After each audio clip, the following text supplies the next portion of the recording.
ప్రకృతే బడిగా పంచభూతాలే గురువులుగా చదువుకోకున్నా బడికి వెళ్ళకపోయినా ప్రాపంచిక జ్ఞానాన్ని సంపాదించిన ఒక కవి గాయకుడు రచయిత ఇంతటి అద్భుత జ్ఞానాన్ని ఎలా సంపాదించాడన్నదే ఎవరికీ అంతుపట్టని విషయం. ఇప్పటికీ కూడా తను పుట్టినటువంటి గ్రామానికి రాష్ట్ర స్థాయిలోనే కాదు దేశ స్థాయిలో గుర్తింపు తీసుకొచ్చినటువంటి ప్రముఖ తెలంగాణ రాష్ట్ర గీత రచయిత అందశ్రీ గారు హఠాన్మరణం చెందడాన్ని కూడా ఇక్కడ ఉన్నటువంటి గ్రామస్తులు జీర్ణించుకోలేకపోతున్నారు. తమ ఊరికి పుట్టిన గ్రామానికి ఒక పేరు ప్రఖ్యాతలు తీసుకొచ్చినటువంటి అందశ్రీ తమ ఊరిలో పుట్టడం కూడా తమకు అరుదైన గౌరవంగా ఉన్నటువంటి వాళ్ళందరూ కూడా భావిస్తున్నటువంటి పరిస్థితి. ప్రస్తుతానికి అందశ్రీ పుట్టినటువంటి గ్రామంలో ఉన్నాము. సిద్దిపేట జిల్లా మద్దూరు మండలం రేబర్తి గ్రామంలో మనం ఉన్నాము. అందశ్రీ తన జ్ఞాపకాలకు చెప్పుకోవడానికి కూడా ప్రస్తుతం ఇప్పుడు మనం చూస్తున్నటువంటి ఇల్లు ఒక చాలా 30 ఏళ్ళ క్రితం కట్టినటువంటి ఒక చిన్న బంగళా. కానీ దీంట్లో కూడా ఎవరు నిరాశ్రయులుగా ఉంటారో వారు మాత్రం ఆశ్రయం పొందడానికి కూడా ఇది ఉపయోగించుకుంటున్నారు. ఇప్పటికీ ఎంతోమంది కూడా ఇక్కడ ఉంటున్నారు. అందశ్రీ ఒక పేరు ప్రఖ్యాతులు గడించిన తర్వాత హైదరాబాద్లోని లాలాపేటలో తన నివాసం ఉంది. అక్కడ తనకు ప్రభుత్వం కూడా గట్కేసర్ దగ్గర కొంత భూమిని కేటాయించింది. ఇక్కడ తెలంగాణ రాష్ట్రం ఏర్పడిన తర్వాత అనేక విధాలుగా తెలంగాణ మలిదశ ఉద్యమంలో ఎంతో గొప్పగా తన పాటలతో మాటలతో తెలంగాణ ఉద్యమాన్ని ఉర్రుతొలగించడమే కాకుండా తెలంగాణ రాష్ట్ర గీతాన్ని రచించి ఒక తెలంగాణకు ఒక అస్తిత్వాన్ని చేకూర్చినటువంటి అందశ్రీ మరణం పట్ల ఒక దిగ్భ్రాంతికి గురవుతున్నటువంటి పరిస్థితి. ప్రస్తుతానికి గ్రామస్తులతో మనం మాట్లాడదాం. వారికి ఉన్నటువంటి అనుబంధం ఎలాంటిది, అందశ్రీ తనతో చిన్నప్పుడు ఎలా ఉండేటువంటి వారు, వారి బంధువులు అలాగే స్నేహితులు, అందశ్రీ గురించి విని ఎంతో ఇన్స్పైర్ పొందినటువంటి యువకులు కూడా మనతో ఉన్నారు. ఒక్కసారి వారితో మనం మాట్లాడదాం. నమస్తే సార్. సార్, ఇప్పుడు అందశ్రీ అనగానే తెలియనటువంటి వ్యక్తులు ఎవరు ఉండరు. తన పాటలతోటి ఆధ్యాత్మిక అంటే చదువుకోలేదన్నటువంటి పేరే కానీ అంత జ్ఞానం ఎవరికన్నా ఉందా అంటే అది ఒక ప్రశ్నార్థకంగానే మనం చెప్పుకోవచ్చు. కొమ్మ చెక్కితే బొమ్మరా, కొలిచి మొక్కితే అమ్మరా అని చెప్పి అది ఒక కొమ్మ, కానీ అది కొలిచి మొక్కితే ఒక అమ్మ లాంటి దేవతగా స్వరూపంగా అంటే అంత ఆధ్యాత్మికమైనటువంటి ప్రవృత్తిని కూడా చూసినటువంటి వ్యక్తి.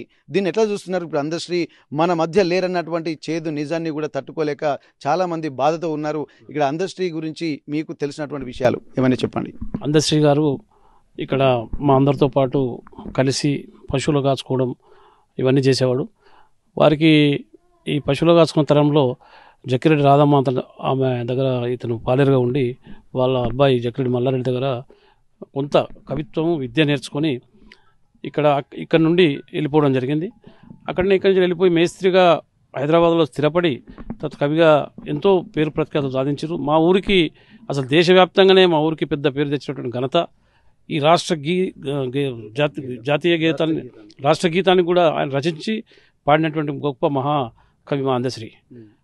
ఈ మధ్యకాలంలో చాలా అరుదుగా వచ్చేవాడు. ఈ మధ్యకాలంలో ఇక్కడే నేను ఉండాలని నేను పుట్టిన ఊరికి ఏదైనా చేయాలని తపంతో 3 కోట్ల రూపాయలతో సీఎం గారితో మాట్లాడి ఈ స్కూలు బిల్డింగ్ శాంక్షన్ చేయించడం జరిగింది. అట్లాంటి అనేక సార్లు మా అందరికీ ఇన్స్పిరేషన్ ఉండేవాడు. అట్లాంటి అందశ్రీ ఇవాళ లేకపోవడం మా అందరికీ బాధాకరం. చాలా దిగ్భ్రాంతి గురి చేసిన. ఇప్పటిదాకా చాలా వందలాది మంది ఇక్కడ ఉండేవాళ్ళు. కొంచెం మీరే లేట్గా వచ్చి వరంగల్ నుంచి రావడం. మీకు అందశ్రీ వ్యక్తిగతంగా ఏమైనా పరిచయం ఉండేనా? అందశ్రీ గారు మల్లారెడ్డి అంటే మా అన్నయ్య. యాక్చువల్గా మా అన్నయ్యనే వాళ్ళ గురువు. అట్లా మా కుటుంబ నేపథ్యం వారు మాతో కలిసి పనిచేశారు. నేను చాలా మంచి మిత్రుడిని ఆయనకు. ఆల్మోస్ట్ నిన్ననే ఫోన్లో మాట్లాడితే సిక్కులు అని చెప్పారు. చాలా దగ్గర మిత్రులు మేము అందరం. నా పేరు సుదర్శన్ రెడ్డి, జక్కిరెడ్డి సుదర్శన్ రెడ్డి. చాలా మంచి మిత్రులు మేము.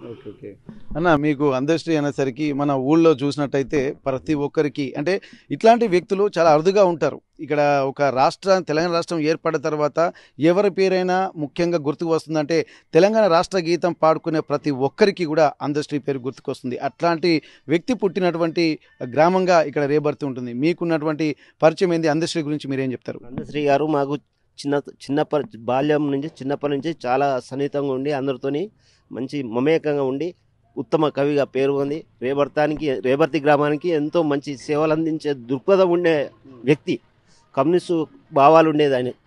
మాకు కూడా చాలా సన్నిహితంగా ఉండేది. మంచి మనిషి.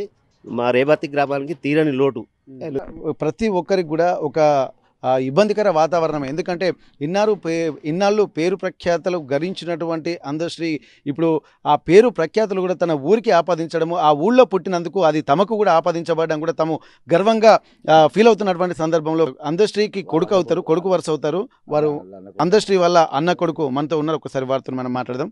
నమస్తే సార్. ఇప్పుడు అందశ్రీ తోటి మీకు ఉన్నటువంటి అనుబంధం ఎట్లా ఉంది? ఇప్పుడు అందశ్రీ తరచూ గ్రామానికి కూడా అప్పుడప్పుడు వచ్చిపోయేటువంటి వాళ్ళు. ఇప్పుడు ఈ సుదర్శన్ రెడ్డి గారు కూడా చెప్తున్నారు, ఒక 3 కోట్లతోటి తన పుట్టినటువంటి ఊరికి ఏదైనా చేయాలన్నటువంటి ఒక సంకల్పంతో స్కూల్ కూడా శాంక్షన్ చేయించినట్టుగా తెలుస్తుంది. ఒక గుర్తు జ్ఞాపకం. మరి మీకున్నటువంటి జ్ఞాపకాలు గుర్తులేంటి అందశ్రీ తోటి? మేము ఒక దగ్గరనే జీతం ఉన్నాము. అదే దగ్గరడి మల్లారెడ్డి దగ్గర ఒక దగ్గరనే జీతం ఉన్నాము. చాలా రోజులు 3 సంవత్సరాల దాకా ఒక దగ్గరనే ఉండి ఒక దగ్గరనే సమీక్షించి మంచిగా కూడిండి అది చేసినాం. ఇక్కడ నుంచి ఒక 40 ఏళ్ళు ఆయన ఈ గూడు కట్టినాక 40 ఏళ్ళ నుంచి నిజామాబాద్ పోయి నిజామాబాద్ నుంచి హైదరాబాద్ వచ్చి అదే కవిత్వం ఉంది. అక్కడనే చాలా అది అయ్యిండు. ఇక ఆయన గురించి ఆయన బాధ చెప్పుకుంటే, ఆయన చిన్నప్పుడు కష్టపడ్డ కష్టాలు చెప్పుకుంటే మాత్రం మాకే బాధాకరంగా ఉన్నది, చూసిన వాళ్ళకి మాకే బాధాకరంగా ఉన్నది. చాలా ఇబ్బంది.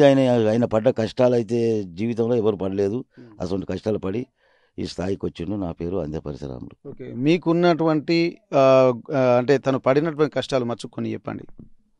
ఎందుకంటే ఇదే సందర్భం చెప్పుకోవడానికి. ఎందుకంటే ఇక్కడ చిన్న స్థాయి నుండి ఒక జాతీయ స్థాయిలో గుర్తింపు పోయినటువంటి వ్యక్తియే కాదు, అంతర్జాతీయ స్థాయిలో కూడా అందశ్రీ అంటే చాలామంది తెలుగు ప్రజలకు తెలిసినటువంటి వ్యక్తిగా తను నిలబడి, అంటే ప్రపంచంలో చాలామందికి కూడా అందశ్రీ ఒక గొప్ప కవిగా తెలుసు.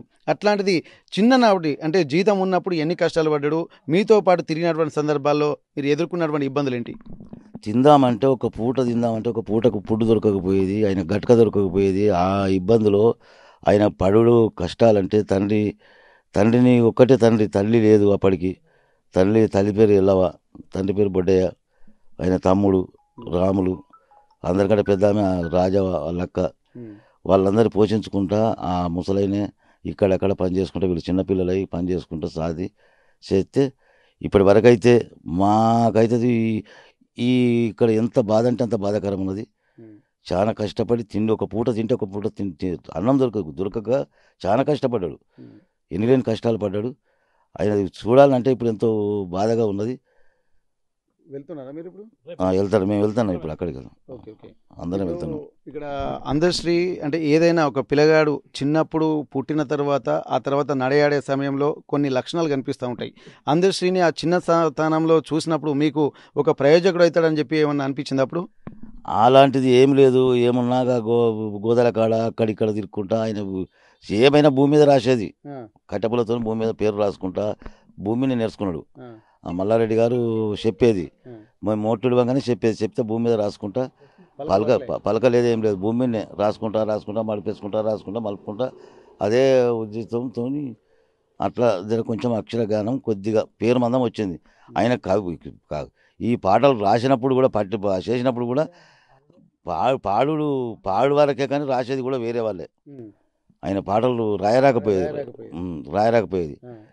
మన అయ్యా రాసేది ఉంటే అందే ఎల్లం గారి దగ్గరికి వచ్చేది. ఎల్లం దగ్గరికి వచ్చి రాపించుకునేది. మళ్ళీ ఏదైనా అవసరం పడితే మునీర్ సేట్ దగ్గరికి పోయేది. ఇక ఆయన దగ్గర కూడా జీతం ఉన్నాడు. చాలా కష్టపడి బాయిలో వెండు కష్టపడ్డాడు. ఆయన ఇప్పటి వరకు ఆయన తెచ్చిన పేరైతే రేపటికి గొప్ప పేరు తీసుకొని చాలా గొప్ప విషయాన్ని మర్చిపోతుంది. ఓకే, ఇప్పుడు మీకు ఒక తెలిసిన పాట మీ కాలంలో అందరితో ఫ్రెండ్స్తో కలిసి పాడుకుంటూ ఉంటారు కదా, అన్నదమ్ములైనా సరే బంధువులైనా సరే, ఒక జ్ఞాపకాలు అయితే కనిపిస్తాయి. మీకు గుర్తున్నటువంటి అతను మొదటి పాట ఏముంది?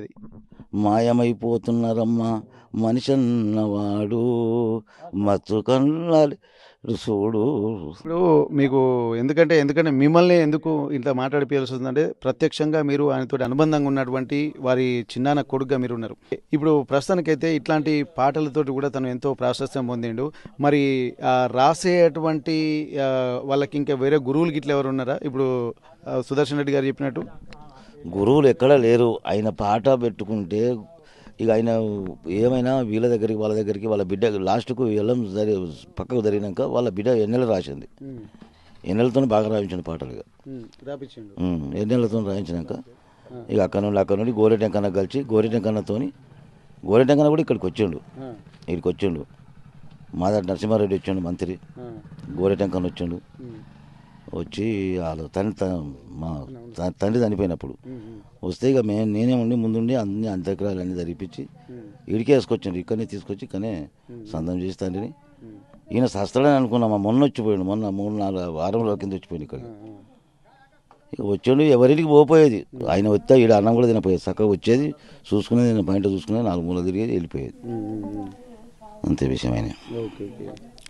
అన్న మీ పేరేంటి అసలు? అన్న అందశ్రీ గారితో మీకున్నటువంటి అనుబంధం ఏంటంటే, ఇప్పుడు అందశ్రీ అంటే తెలియనటువంటి వాళ్ళు తన పరిచయం ఉంటే చాలు ఒక గ్రేట్గా ఫీల్ అవుతున్నటువంటి సందర్భాలు. పెద్ద పెద్ద పొలిటీషియన్స్ నాయకులు కూడా అందశ్రీ పరిచయం ఉందంటే వాళ్ళు నిజంగా ఒక సరస్వతి పుత్రుడే తమతో ఉన్నట్టుగా భావిస్తున్నటువంటి సందర్భాలు. మీకు ఎట్లా అనిపిస్తుంది? అందశ్రీ చిన్నప్పటి నుంచి మాకు తెలుసు. అయితే పశువుల కాపరు పశువులను కాసిండని తెలుసు అదంతా. ఎందుకంటే వీళ్ళు పెద్దలు చెప్తుందంటే మాకు తెలుసు. తర్వాత ఏమైందంటే ఆయన అష్ట కష్టాలు పడి తిండికి లేకుండా అప్పుడు ఉండి తర్వాత ఏం చేసిండంటే మేస్త్రి పని నేర్చుకున్నాడు. మేస్త్రి పని నేర్చుకుని మేస్త్రి పనులను లేకుంటే పశువుల కాపరు ఉన్నప్పుడు పాటలు మాటలను అల్లిక చేసి పాటల రూపకంగా పాడి దాన్ని అదే రీతిన ఒక్కొక్క పాట మెల్లమెల్లగా చేసుకుంటూ రాసుకుంటూ పోయిండు. తర్వాత ఏమైందంటే ఆయన చదువుకోలేదు కనుక కొందరితోని చదువుకున్న పిల్లలతోని ఆయన పాడిన కొద్దీ వీళ్ళు రాయాలి.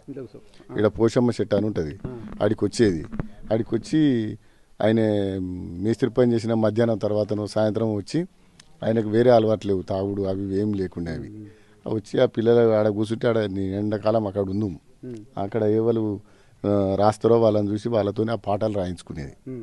అట్లా నడిచింది.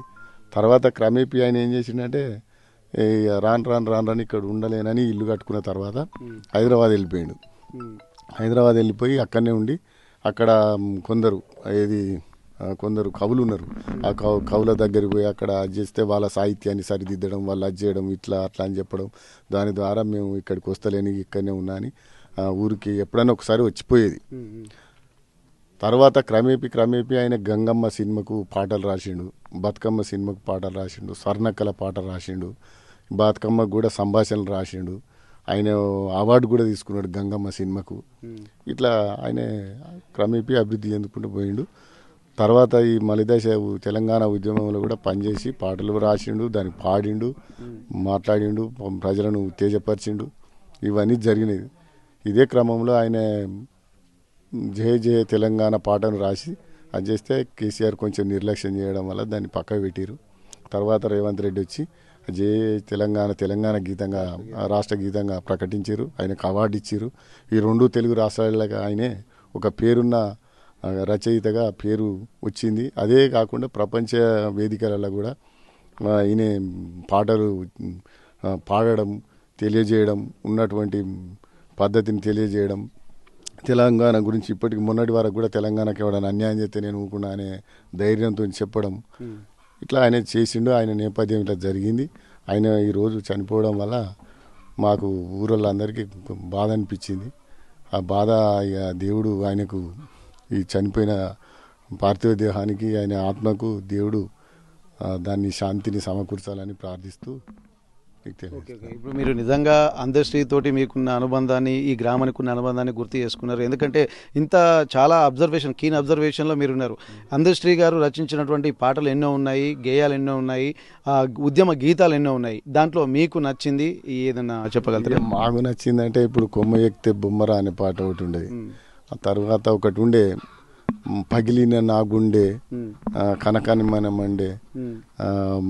దాని పాట ఏంటంటే ఆయనకు ఎవరు లేరు, అప్పుడు ఆదరించే వ్యక్తులు లేరు అనే సందర్భం ఆయన గుర్తు చేసుకుని పాట పాడిండు. నా అన్నవారు లేక నన్ను కన్నవారు లేకుండా ఇదంతా ఆయన అల్లిక చేసుకుని పాట పాడేది. ఇదే రకంగా కొమ్మ ఎక్కితే బొమ్మరా అంటే ప్రకృతి మీద దాన్ని కొమ్మ చెక్కి పెడితేనే బొమ్మ అవుతుంది, ఆ దేవుడు అవుతాడు, లేకుంటే లేదు, పొలిసి ముక్తేనే దేవుడు అవుతాడు, లేకుంటే లేదు అనేది. తర్వాత స్వర్ణకళ, అదేం పాట, సంభవామి యుగే యుగే అన్న పాట. సంభవామి యుగే యుగే అన్న దేవుడా, దళితులను చంపుతుంటే చూడరాదే ఈ ఏదో ఉన్నది మొత్తానికి, అదొక పాట. అంటే ఆయన ఉన్నటువంటి ప్రతిఘటించే సమాజంలో జరిగేటువంటి సమస్యలను, అన్యాయాన్ని ప్రతిఘటించే పాట స్వర్ణకళ ఒకటి పెట్టిండు. దానికి కొంత వివాదమైంది, మళ్ళీ దాన్ని సరిదిద్దిరు, మళ్ళీ పెట్టిరు ఆ పాటను. అదేవిధంగా మళ్ళీ రాను మనసులో సమాజం మీద ఎట్లున్నది అనే దాని మీద మాయమైపోతున్నాడు అమ్మ పాట అనే దాన్ని కూడా తీసుకొచ్చింది. ఈ మధ్య కాలంలో ఎక్కువ అది అయిపోయి దాని ద్వారా ఇంకా పేరు వచ్చింది. తదనంతరం మన కేసీఆర్ పోయిన తర్వాత రేవంత్ రెడ్డి ముఖ్యమంత్రి వచ్చిన తర్వాత ఆయనకున్నటువంటి ప్రతిభను, ఆయనకున్నటువంటి ఆలోచన విధానాన్ని అవసరం తెలంగాణకు అని ఆ తెలంగాణ గీతాన్ని రాష్ట్ర గీతంగా ప్రకటించడం వల్ల ఈరోజు రేబర్త్కి పేరు వచ్చింది. దానివల్ల మేము కూడా గర్వపడ్డాం. మా ఊరి నుంచి ఒక 2 తెలుగు రాష్ట్రాలు కాకుండా దేశం ఎల్లెలు దాటి కూడా పోయి ఉన్నటువంటి దాని విధానాన్ని పాడిండు, చేసిండు, తెలియజేసిండు. మా ఊరు మొత్తం ప్రపంచ దేశాలకు తెలిసే విధంగా అయిపోయిందని ఒక సంతోషం ఉండే. కానీ ఇప్పుడు మనం ఏం చేస్తాం, దేవుడు తీసుకుపోయిండు. ఆయన శాంతి చేకూర్చాలని దేవుని ప్రార్థిస్తున్నాం. ఓకే, ఇక్కడ తెలంగాణ రాష్ట్రంలో ప్రతి ప్రాంతంలో చూసినా ఒక ఉద్యమ నేపథ్యమే ఉంటుంది. ఆ ఉద్యమ నేపథ్యము ఎగిసే కెరటంలా ఎప్పుడూ పడుతూనే ఉంటుంది, మళ్ళీ ఎగురుతూనే ఉంటుంది, తన అస్తిత్వాన్ని చాటుకుంటూనే ఉంటుంది. అట్లాంటి ప్రతిభ ఉన్నటువంటి వాళ్ళు గ్రామాన మూలల ఎక్కడ పడితే అక్కడ ఉంటారు. కానీ ప్రయోజకులుగా మిగిలేటువంటి వాళ్ళు కొంతమందే ఉంటారు. ఆ కొంతమందిలో అందశ్రీ గారు రాష్ట్ర స్థాయిలో తెలంగాణకే గుర్తింపు తీసుకొచ్చినటువంటి వ్యక్తుల్లో ఒక వ్యక్తిగా, ఒక శక్తిగా, ఒక మహా అద్భుతమైనటువంటి కవిగా, గాయకుడిగా, గేయ రచయితగా, ఇక్కడ సినీ గేయ రచయితగా, అలాగే ఆ పాటలు బాణీలు కూర్చినటువంటి గొప్ప వ్యక్తిగా, ఒక శక్తిగా కూడా ఇక్కడ అభివర్ణిస్తున్నటువంటి పరిస్థితి. ప్రస్తుతానికైతే ఈ రేబర్తి గ్రామానికి కూడా ఒక వన్నె తెచ్చినటువంటి అందశ్రీ గారు తమ మధ్య లేకపోవడం కూడా తన బాధాకరంగా ఉంటున్నారు. తన మాటల్లోనే చూస్తే మనకు అర్థమవుతుంది. ఎందుకంటే ప్రతి వారు అంటే అందశ్రీ తమ గ్రామంలో పుట్టిన తర్వాత ఇట్లాంటి ప్రతిభావంతమైనటువంటి నాయకులు తమ గ్రామానికి ప్రపంచ స్థాయి గుర్తింపు తీసుకొచ్చినటువంటి మాటలు కూడా వీరు కూడా చాలా చక్కగా ఉంటున్నారు. అంటే వారి ప్రభావం కూడా గ్రామంలో ఉన్నటువంటి వాళ్ళ మీద పడుతుంది. అందుకే ఇంత అందశ్రీయ గారి యొక్క జీవన విధానాన్ని కూడా చక్కగా వర్ణించుకుంటూ తమ గొప్ప జీవిత అనుభూతుల్ని తాము పొందినటువంటి విధానాన్ని కూడా వీరు వర్ణిస్తున్నారు. నిజంగా ప్రతి ఒక్కరిలో ఒక గొప్ప ఆలోచనాపరమైనటువంటి విధానం ఉంటుందంటే వారికి వీరు కూడా ఒక ఉదాహరణగా చెప్పుకోవచ్చు. ప్రస్తుతానికి ఇప్పుడు అందశ్రీ గారు అంటేనే ఒక మంచి గేయ రచయితగా తెలంగాణ రాష్ట్ర గీతాన్ని రచించి తెలంగాణ రాష్ట్రానికే ఒక అద్భుతమైనటువంటి వ్యక్తిగా గేయంలోనే ఉంది. తెలంగాణ రాష్ట్ర గీతంలోనే జయ జయ హే తెలంగాణ అని చెప్పి 10 జిల్లాల నీ పిల్లలు అని చెప్పి ఉమ్మడి 10 జిల్లాలతో పాటు ప్రతి జిల్లాలో ఎట్లాంటి అస్తిత్వం ఉంది, అస్తిత్వం యొక్క గొప్పతనాన్ని చాటుకుంటూ అక్కడి సంస్కృతి సాంప్రదాయాలను కూడా ప్రతిబింబించుకుంటూ కష్ట నష్టాలను కూడా కవులను పోతనది పురిటిగడ్డ, రుద్రమది వీరగడ్డ అని చెప్పి ఇటు కవులను అలాగే పోరాట పటిమను కూడా స్ఫూర్తిని చాటినటువంటి తన మాటలతో, తన పాటలతో, తన గేయాలతో, గీతాలతో రచించినటువంటి అందశ్రీ గారు మీ ఊర్లోనే అంటే ఎప్పుడు తరతరాలు తెలంగాణ చరిత్ర ఉన్నంత వరకు కూడా ఈ రేబర్తి గ్రామం అనేది ఇక్కడ మీ అందరికీ ఒక గుర్తింపు తీసుకొచ్చాడు. కానీ అట్లాంటి ఒక గొప్ప వ్యక్తి, మహాకవి తను మన మధ్యలో లేకపోవడానికి మీరు ఎట్లా చూస్తున్నారు? చాలా బాధాకరంగా ఉన్నాం సార్. మేము జీతం ఉన్నాం, కురుమూలకు మేమున్నాం. చెట్టల బాయికాడ ఆయన పూజారి మల్లయ్య కానీ చంద్రవ, జక్రెడ్డి మల్లారెడ్డి తల్లి చంద్రవ. ఆ చంద్రవ సద్ది తెచ్చేది. సద్ది తెస్తే మూట కొట్టుకుంటూ బల్పం ఉండేది. మూట బారి పక్కకు బల్పము పలక. ఆ మూట కొట్టి మూటలు ఇడిచిన తర్వాత చెట్ల కింద సేపు పండుకుందరు సార్. పొద్దుమాపు మూటలు కట్టుడు, మాపడదాం పొద్దుడదాం అట్లా మూటలు కట్టి కొట్టి అలసిపోయి పండుకుందరు. పండుకున్నప్పుడు ఈయన వండపోవు, ఆ పటేలతోనే రాపించుకునేది. ఈయన జీతము ఏ పటేలకైతే ఉన్నాడో ఆ మల్లారెడ్డి అంటే జక్రెడ్డి మల్లారెడ్డికి ఆయనతో వీళ్ళు రాపించుకొని ఆయన దిద్దుకుంటూ రాసుకుంటూ ఆడనే చాలా రోజులు ఉన్నాడు. ఆడ తర్వాత మునిరద్దీన్ అనే ముస్లిం ఆయనకున్నాడు. ఆడసుత అన్నమే ఎక్కడ కానీ ఆయనకు చాలా ఇబ్బందికరంగా పుట్టి పెరిగిన వ్యక్తి. ఎలాంటి బయటి పోదన లేని వ్యక్తి. జాగభూమి లేదు, ఆహారం తినటానికి అన్నం లేదు. అప్పుడు చాలా అఘోరమైన కరువులు అయ్యి ఆ కరువులలో గట్క తినుకుంటూ మూట కొట్టుకుంటూ ఆ ప్రకారంగా బతికి ఆయన ఎసుంటి మాంసాహారాలకే కానీ మత్తు ప్రాణీయాలకు బానిసగాలే. ఏది తాగపోవు, ఏది తినపోవు. ఆయనకు కాలి వంకాయ కూర శాకాలతోనే సాకారమే చేసేది. తను ఉన్న నేపథ్యం చూస్తేనేమో ఒక ఎస్సీ సామాజిక వర్గానికి చెందినటువంటి వ్యక్తి, కానీ తను మాత్రం ఒక ఉన్నతమైనటువంటి గొప్ప వ్యక్తిగా తన జీవన విధానాన్ని అంటే ఎట్లాంటి మత్తు పదార్థాలకు బానిస కాకుండా ఈ గ్రామాలలో ఉన్నటువంటి యువకులు అంత సిస్టమేటిక్గా అది చదువుకోని వ్యక్తులు ఉండడం అనేది అసాధ్యం. అట్లాంటిది తను ఒక బ్రాహ్మణుడి లాగా బతికినటువంటి సందర్భాలు కూడా మీరు చెప్తుంటే ఇప్పుడు మాకు అర్థమవుతుంది. ఇట్లాంటి వ్యక్తి ఈ విధంగా ఆ చిన్నప్పుడు పాటలు రాస్తున్నటువంటి సమయంలో మీకు గుర్తున్నటువంటి పాటలు ఏమైనా ఉన్నాయా? నేను స్టడీ లేసారు. ఆయన బావి దగ్గర పోయేది, స్నానం చేసేది. వాళ్ళ అయ్య దోతి గిట్ల కట్టుకునేది, ఈ మీద అరికట్టం గిట్ల వేసుకొని ఇక్కడ కట్టుకొని ఎలాంటి చీమెను కానీ దోమను కానీ ఎలాంటి జీవరాశిని ఇట్లా దొక్కకుండా చక్కెర పోసేది, చీమలకు చక్కెర పోసేది, పుట్టకాడికి పోయి పాములకు పాలు పోసేది. చాలా బొడ్డయ్య, వాళ్ళ అయ్య బొడ్డయ్య, వాళ్ళ అవ్వ ఎల్లవ్వ, వాళ్ళ అక్క రాజవ్వ, ఆయన ఎల్లయ్య, వాళ్ళ తమ్ముడు రాములు, ముగ్గురు. సంవత్సరాల వరకు వారు ఇక్కడ ఉన్నారు? ఇక్కడ వారి వయసు ఏ సమయం వరకు ఇక్కడ ఉన్నారు? 40 అప్పుడు మంచిగానే ఉన్నాడు సార్. అప్పుడు కనీసం 30-35 సంవత్సరాల దాకా ఇక్కడనే ఉన్నాడు. ఇదే పనులు చేసుకుంటూ ఆయన ఇల్లు కట్టేదాకా ఉన్నాడు, ఇందిరమ్మ ఇల్లు కట్టేదాకా. అప్పుడు ఎవరు మరి చెన్నారెడ్డి ఏమో ముఖ్యమంత్రి, ఇందిరా ప్రధాని, అప్పుడు ఈ ఇండ్లు వచ్చినాయి. అప్పటిదాకా ఇక్కడనే ఉన్నాడు. ఇక్కడ ఉండి ఇక్కడ వస్తే మేస్త్రి పని చేసిండు, చేసి అంచెల్లిగా సిటీకి వెళ్ళిండు. జీతం ఉన్నాడు, మూట కొట్టిండు, పశువులను కాసిండు, మేస్త్రి పని చేసిండు, నాగలి దున్నేది, మూట ఇత్తనపు గడ్డలు పట్టేది, ప్రతిదీ వ్యవసాయ పనులు ఏది ఇది రాదు అనే విధానం లేదు. ఇక ఆఖరకు పిల్లలు చదువుకోవాలని తాపే పని పట్టుకొని సిటీకి పోయి బతికిండు. అప్పుడు పల్లెటూరులలో పనులు ఎక్కడి సార్, పనులు ఇక్కడ ఉన్నప్పుడే పెళ్లి చేసేసుకున్నాడు, ఇక్కడ ఉన్నప్పుడే పిల్లలు పుట్టారు. ఇక్కడ ఉన్నప్పుడే పెళ్లి. ఈ పక్కకు బండపల్లె, చేర్యాల పక్కకు బండపల్లె అనే విలేజ్, వాళ్ళ అత్తగారు. ఆయన భార్య పేరు మల్లమ్మ, పెద్ద బిడ్డ పేరు వెన్నెల, దత్తు గదే దత్తు కొడుకు, ముగ్గురు బిడ్డలు, ఒక కొడుకు. ప్రస్తుతానికి ఇట్లాంటి అంత్యశ్రీతోటి అనుబంధం ఉన్నటువంటి వ్యక్తులు చాలా మంది ఉన్నారు. నిజంగా ఇంత గొప్ప వ్యక్తితోటి తాము కలిసి పని చేశామా అన్నటువంటి ఒక అనుభూతే వారిని ఎంతో ఆనందానుభూతులకు లోన చేస్తున్నటువంటి పరిస్థితి. ఒక్కసారి మరికొంతమందితో మాట్లాడదాం. అమ్మ, అంత్యశ్రీ మీకు ఎట్లా పరిచయం అమ్మా? మా తాత అన్ని మంచి పనులే చేసిండు, అన్ని పుణ్యంగా పనులే చేసిండు. చక్కెర కూడా ఇట్లా తోపడి సీమలు పోయినా కూడా చక్కెర పోసుకుంటూ పోయి సీమలు దాటపోయేది. ఆయన కడుపుకి చాలా బాధాకరమైన బాధతోనే బతికిండు. ఎవరు బుక్కడైతే అన్ని పని చేసిండు. గొదల కాడికి పోయిండు, మూట కొట్టిండు. చాలా బాధలనే బతికిండు ఆయన. తల్లిదండ్రితో కూడా చాలా బాధలనే ఉన్నాడు ఆయన.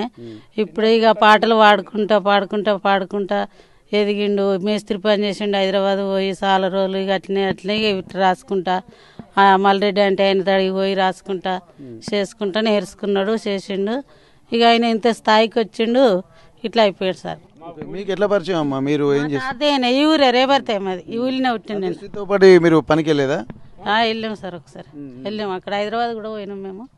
బ్రహ్మం గారు ఎవరైతే గర్మిరెడ్డి అచ్చమ్మ దగ్గర వారి పశువులు కాసి అంత గొప్ప స్థాయికి వెళ్ళారో, ఇక్కడ ఉన్నటువంటి పరిస్థితుల నేపథ్యంలో ఇక్కడ అంత్యశ్రీ గారు కూడా ఇక్కడ ఒక జీతం వండుకుంటూ వారి యొక్క పనులు చేసుకుంటూ ఆ గురువు దగ్గరనే అనేక విషయాలు, అంటే తను ఎప్పుడూ రాయకపోయేది, తను చెప్పినటువంటి మాటలు, అంటే భూమే తన యొక్క పలకగా మార్చుకొని తన అక్షర జ్ఞానం పొందినటువంటి వ్యక్తిగా ఇక్కడ చాలా మంది చెప్తున్నారు. ప్రస్తుతానికైతే ఇక్కడ వారి అంత్యశ్రీ గారి వదిన గారు ఉన్నారు, ఒకసారి మనం మాట్లాడదాం. అంత్యశ్రీ అంటేనే ఒక మంచి తత్వవేత్తలాగా, ఒక గొప్ప కవిగా అందరూ భావిస్తున్నారు.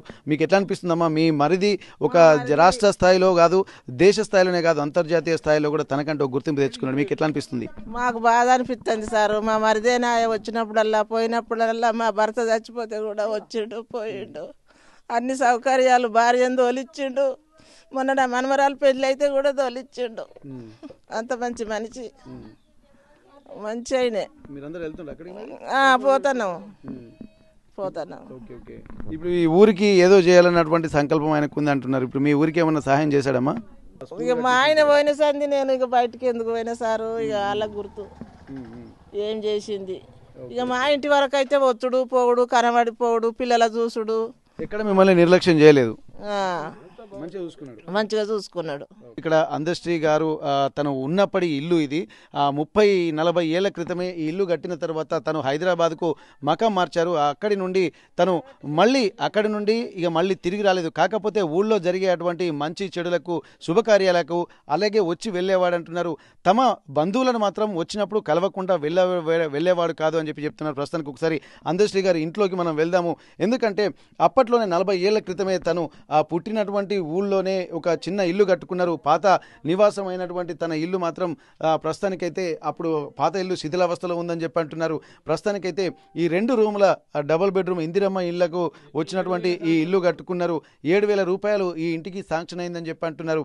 ఇట్లాంటి చాలా దీన స్థితిలో దుర్భర జీవితాన్ని కూడా గడిపినటువంటి అందశ్రీ తను ఎంతో ఇబ్బందికర పరిస్థితులను కూడా ఎదుర్కొన్నారని చెప్పి ఇక్కడ చెప్తున్నటువంటి పరిస్థితి. ప్రస్తుతానికైతే ఇంతటి కష్టతరంలో గడిపినటువంటి అందశ్రీ తను ప్రతి ఇబ్బందులు కూడా గుర్తు చేసుకుంటూ ఇక్కడ ఉన్నటువంటి గ్రామస్తులు కూడా తను అట్లాంటి దీనస్థితిలో బతికినటువంటి అందశ్రీ ఒక తమకే కాదు ఊరికి పేరు తీసుకొచ్చినటువంటి ఒక గొప్ప వ్యక్తిగా ఇక్కడ ఉన్నటువంటి వాళ్ళు అభివర్ణిస్తున్నటువంటి పరిస్థితి. చిన్ననాటి జ్ఞాపకాలు కూడా పంచుకుంటున్నారు.